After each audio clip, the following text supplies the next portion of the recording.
Have you ever looked at your bank statement and felt a wave of regret, wondering where it all went wrong? Maybe you remember a time when your dreams lost. Today, we're going to talk about what it really feels like to face financial failure, and how, even felt within reach, a comfortable retirement in the darkest moments, there's a way forward. Because your story isn't over, yet finally taking that trip you always promised yourself. But now, after a bad investment or a financial setback, those dreams seem distant, almost impossible. You might carry the weight of those decisions quietly, not wanting to burden your family or friends, feeling like you should have known better. But what if you're not alone in this? What if thousands of others just like you are quietly struggling with the same disappointment, the same fear of judgment, the same sense of helping your kids? For Mark, the dream was simple. Retire early, travel the world with his wife, and leave behind a little something for his kids. He spent years working long hours, saving diligently, and reading every article about smart investing. When a trusted friend told him about a new investment fund, one that promised steady returns and seemed perfectly safe, Mark didn't hesitate. He invested a large portion of his savings, picturing the beaches he'd visit and the relief he'd feel knowing his family was secure. But then, almost overnight, everything changed.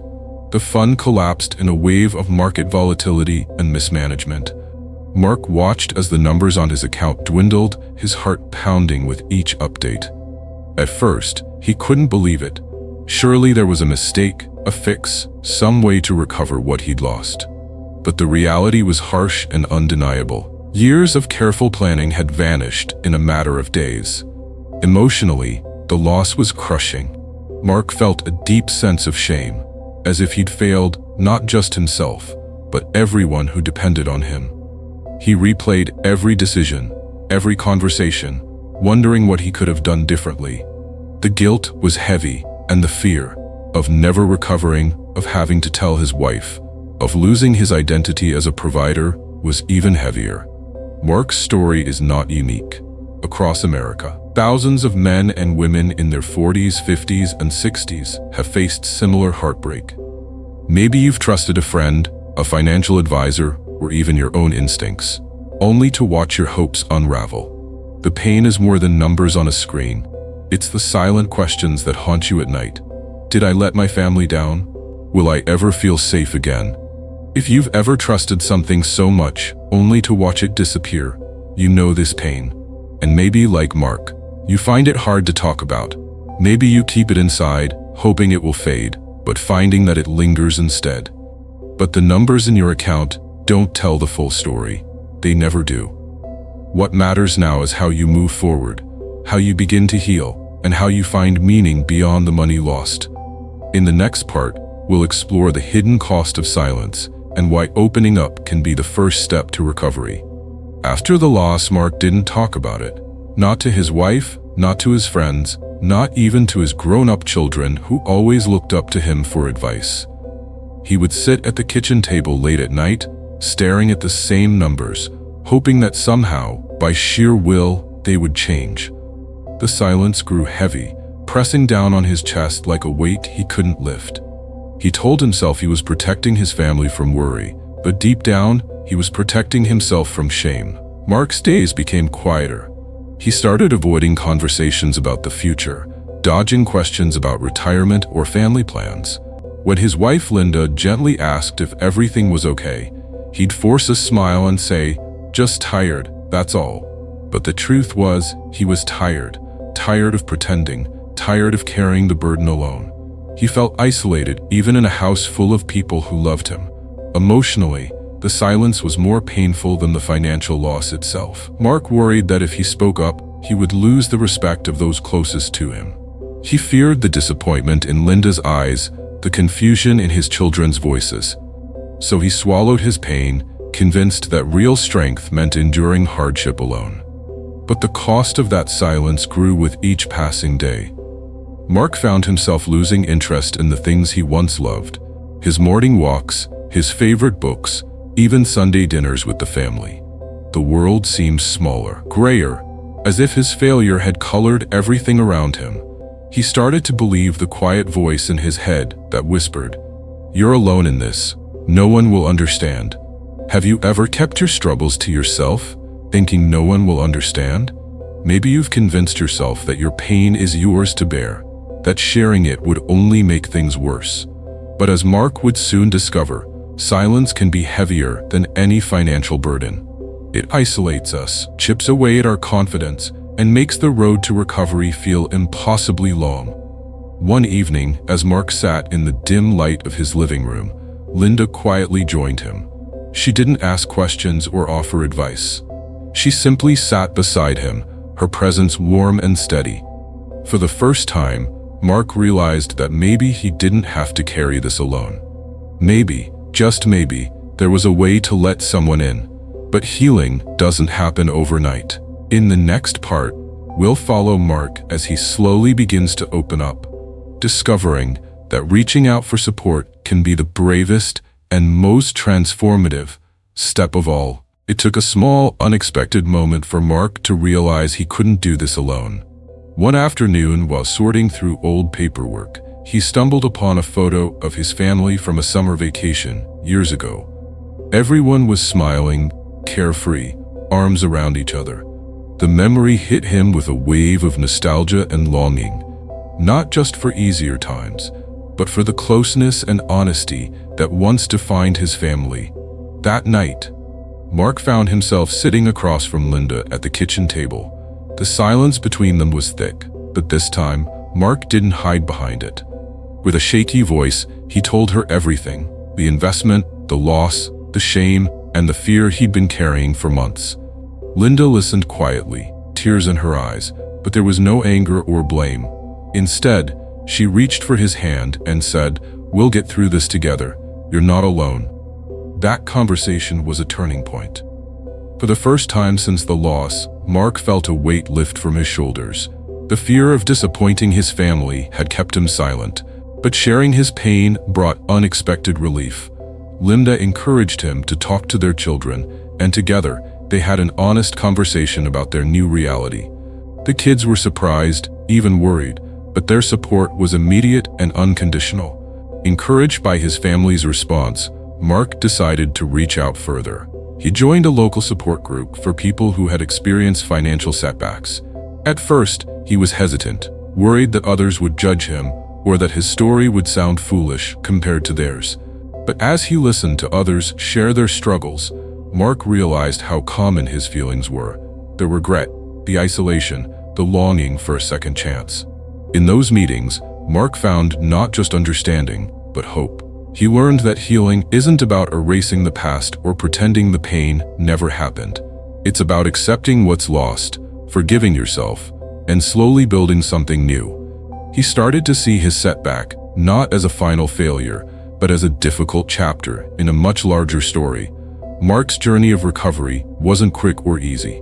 There were days when the old fears crept back, when he questioned his worth and worried about the future. But now, he had a network of support: his family, his group, and even new friends who understood exactly what he was going through. He began to take small steps, revisiting his finances with Linda, setting new goals, and most importantly, allowing himself to hope again. Have you ever found strength in sharing your story even when it's hard? Mark's experience shows that the path to healing often begins with a single, honest conversation. It's not about having all the answers or fixing everything overnight. It's about giving yourself permission to feel, to speak, and to accept help. Healing isn't about erasing the past. It's about learning to live with it and grow. In the next part, we'll see how Mark begins to rebuild his confidence and his future, discovering that even after great loss, hope is never truly out of reach. Mark didn't stop at healing himself and his family.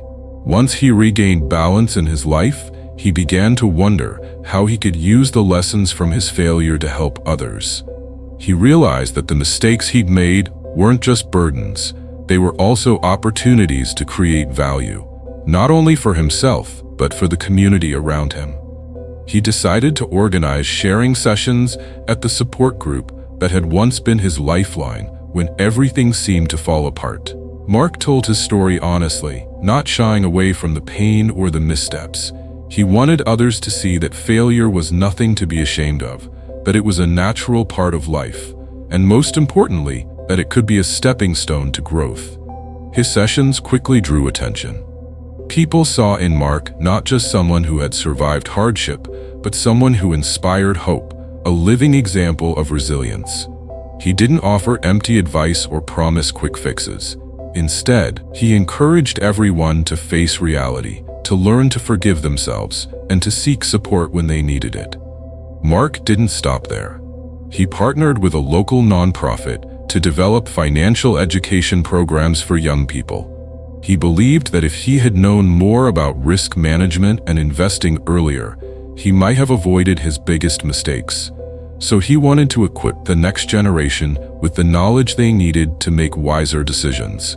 Linda, his wife, joined him on this journey. She helped organize workshops, plan community events, and became his indispensable partner.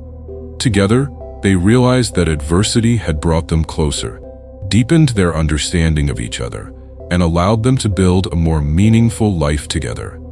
Mark no longer looked back with regret or bitterness. Instead, he viewed his past as an essential part of his life story. A story filled with challenges, but also with hope and transformation. He understood that life doesn't always go as planned, but what matters most is how we respond to its twists and turns. Ultimately, Mark realized that the true value of life isn't measured by the numbers in a bank account, but by relationships, lessons learned, and the ways we use what we have to make a difference. For him, the journey from failure to recovery was more than a personal story. It was a reminder that in any circumstance, hope is always there, as long as we have the courage to look for it. Months passed, and the changes in Mark's life became more evident, not only to himself, but to everyone around him. He felt lighter, more open, and more willing to embrace new experiences. The fear of failure no longer controlled his decisions.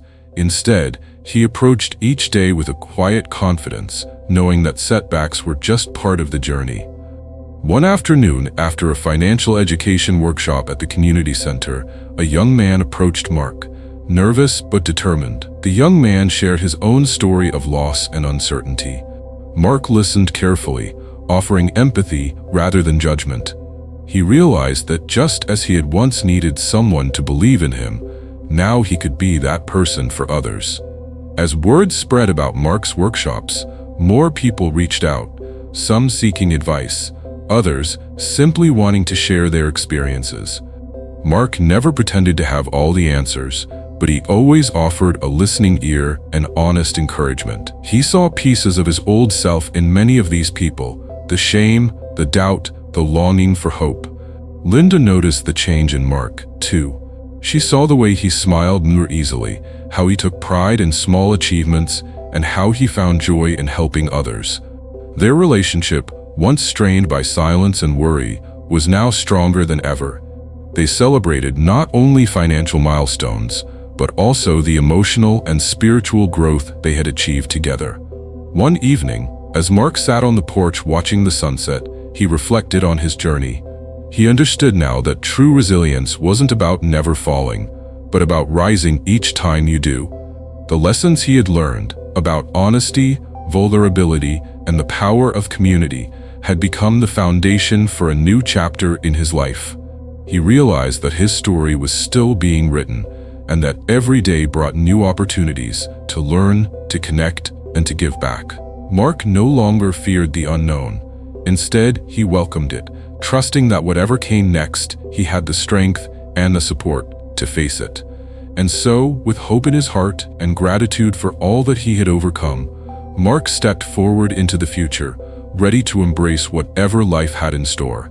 Because now he knew, even after the darkest storms, the sun always rises again.